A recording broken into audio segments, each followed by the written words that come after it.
Thank you for joining me for our seventh and final meditation on hope as our subject. Tomorrow we'll come back together again and begin to delve into the idea of peace and what that means to us overall and in the Advent season as well. But before we get to peace, we'll have one last opportunity to contemplate hope and how much it means to us in our lives and how much it means to us in the Advent season. Bernard Williams stated it this way: there was never a night or a problem that could defeat sunrise or hope. There's never a night or a problem that could defeat sunrise or hope. Hope is a theme of our next hymn that I have chosen. It's hymn 542, Christ is the world's true light. This was originally written as an Advent hymn, though it doesn't appear in our hymnal as one. But it certainly is one that we can enjoy and contemplate during this season. So let's take a moment and settle into where we are.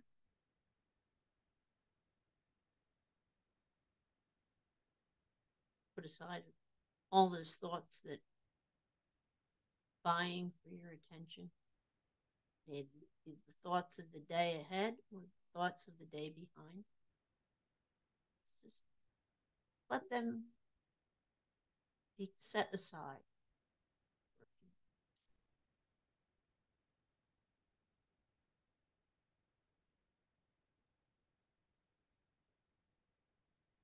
Christ is the world's true light, its captain of salvation, the day star clean and bright, of every race and nation. New life, new hope awakes for all who own his sway. Freedom, her bondage breaks, and night is turned to day. In Christ all races meet, their ancient feuds forgetting, a whole round world complete from sunrise to its setting, when Christ is throned as Lord. All shall forsake their fear, to plowshare beat the sword, to pruning hook the spear. One Lord, in one great name, unite us all who own thee. Cast out our pride and shame that hinder to enthrone thee. The world has waited long, has traveled long in pain to heal its ancient wrong. Come, Prince of Peace, and reign. George Wallace Briggs wrote this particular text as a missionary hymn to emphasize one of the concepts of modern missions, and that is, in Christ all races meet.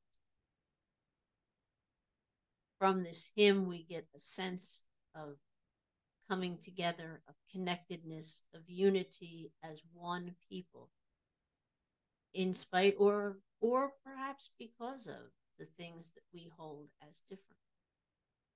His active ministry as a Church of England clergy person and as a hymn writer encompassed both world wars. This particularly poetic description describes the hope that comes as a growing sense of awareness, like watching a sunrise on a new day.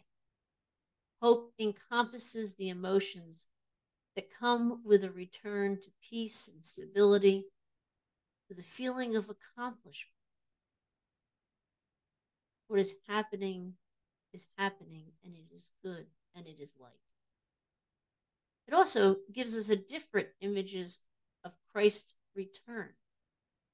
We often hear of the second coming as being a time of fear and violence and anxiety. It raises in us those emotions. Yet by the description in this hymn, we get a sense of it being a slow, gentle warmth that just overwhelms us, reaches into our very soul, and pushes away all of that darkness that we alone have been struggling to defeat. It replaces our fear with. In the first letter of Peter, the author describes hope in this way. In his great mercy, he has given us new birth into a living hope through the resurrection of Jesus Christ from the dead, and into an inheritance that can never perish, spoil, or fade. And so, our final few questions on that subject of hope. What does the words new hope mean to you? How do you see a new hope?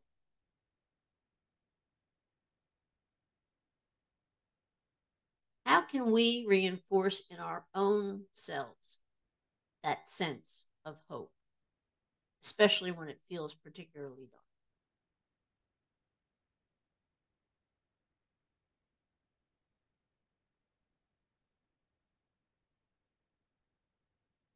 To sort of sum up all of the contemplation we've done over the last week, how do you see your own sense of hope, your own understanding of hope?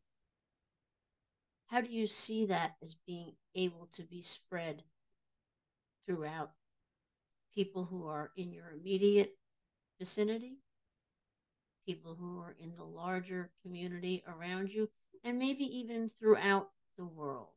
How can that sense of hope, that light in the center of the darkness, be spread to all that you know?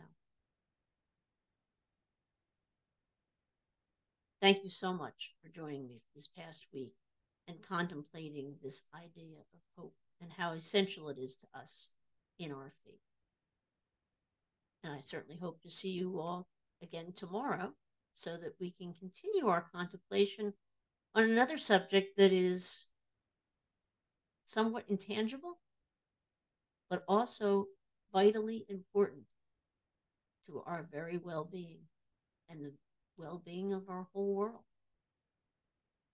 We'll come back together again to contemplate peace.